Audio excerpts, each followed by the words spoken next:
आज 12 अगस्त को देश भर में विश्व हाथी दिवस मनाया जा रहा है, लेकिन छत्तीसगढ़ के लिए यह दिन सिर्फ जश्न का नहीं बल्कि चेतावनी का भी है। कभी सरगुजा क्षेत्र को हाथियों का स्वर्ग कहा जाता था, मगर आज यहां इंसान और हाथियों के बीच संघर्ष लगातार बढ़ रहा है। राज्य में करीब 359 हाथी हैं जो मुख्य रूप से कोरबा, सरगुजा और रायगढ़ में पाए जाते हैं और यही इलाके संघर्ष के हॉटस्पॉट बन चुके हैं। तो वहीं लगातार हाथियों की भी जान जा रही है। ऐसे में सवाल तो यही उठता है कि हाथी का साथी कौन? देखिए एक खास रिपोर्ट।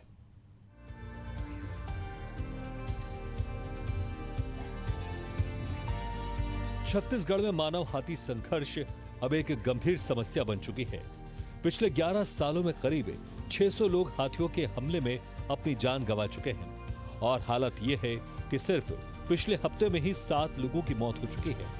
राज्य में हाथियों की आबादी बीते 2 दशकों में 2.5 गुना बढ़कर अब 359 तक पहुंच गई है, लेकिन संरक्षण और नियंत्रण के नाम पर करोड़ों रुपए खर्च होने के बावजूद नतीजा सिफर साबित हुआ। कहां कितने हाथी? छत्तीसगढ़ में कुल 359 हाथी, सरगुजा में 125, बिलासपुर में 192, रायपुर सर्कल में 42, धर्मजयगढ़ में 108। मौत के आंकड़े 2019 से 2024 में 300 लोगों की मौत। पिछले हफ्ते 7 मौतें कोरबा और जशपुर में। 2018 से 2020 के बीच 204 मौतें और 97 घायल। 2018 से 2020 के बीच 45 हाथियों की मौत। 2020 में सबसे ज्यादा 18 हाथियों की मौत। 2001 से अब तक 2021 हाथियों की मौत। इनमें 33% बिजली के झटकों से मौतें हुई। 23 सालों में 18 योजनाएं, जिनमें गजराज वाहन रेडियो कॉलर, हाथी ट्रैकिंग ऐप, सोलर फेंसिंग, मधुमक्खी पालन, पारगमन शिविर, कुमकी हाथी, सोलर बजूका, जंगल में फलदार पेड़ लगाना। छत्तीसगढ़ में देश की हाथियों की आबादी का सिर्फ 1%। देश में होने वाले मानव हाथी संघर्ष का 15% छत्तीसगढ़ में। देश भर में विश्व हाथी दिवस मनाया जा रहा है।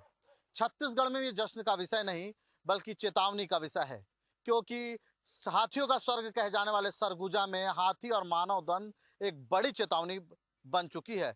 वहीं सरकार इन 23 सालों में 18 से अधिक योजनाओं के जरिए इन तमाम चीजों पे रोकथाम करने की कवायद तो करी है, लेकिन इसका रिजल्ट 0 रहा है। 19 से 24 तक 300 लोगों की हाथी और मानव दंड में मौत हुई है। वहीं बात करें तो 221 से अधिक हाथियों की मौत हुई है। इसमें अधिक हाथियों की मौत की वजह जो है 33% हाथियों की मौत का कारण करंट है।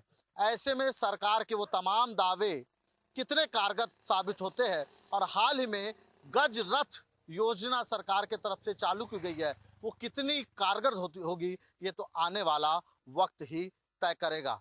लेकिन आंकड़े अपने आप में बहुत कुछ कहते हुए नजर आ रहे हैं। जहां पर्यटन की दिशा में बहुत कुछ बेहतर करने की बात सरकार हाथियों के लिए एलिफेंट रिजर्व पार्क के साथ ही बनाने की बात कही थी, वहीं अब सिर्फ कागजों में फाइल सिमट के रह गई है। लेकिन देखने वाली बात ये होगी सरकार की नई योजना कितनी कारगर होती है और मानव और हाथी दंड में कितनी कमी लाती है। विश्व हाथी दिवस हमें याद दिलाता है कि ये धरती सिर्फ इंसानों की नहीं, हाथियों की भी है।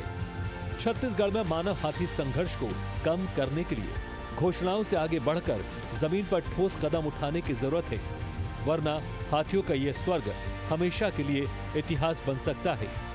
वहीं जब तक इंसानों और हाथियों दोनों के लिए सुरक्षित आवास, संसाधनों की व्यवस्था नहीं होती, तब तक ये संघर्ष जारी रहेगा और आंकड़े हर साल और डरावने होते जाएंगे। एशियन न्यूज के लिए वीडियो जर्नलिस्ट आर के प्रसाद के साथ नदीम मेमन, रायपुर।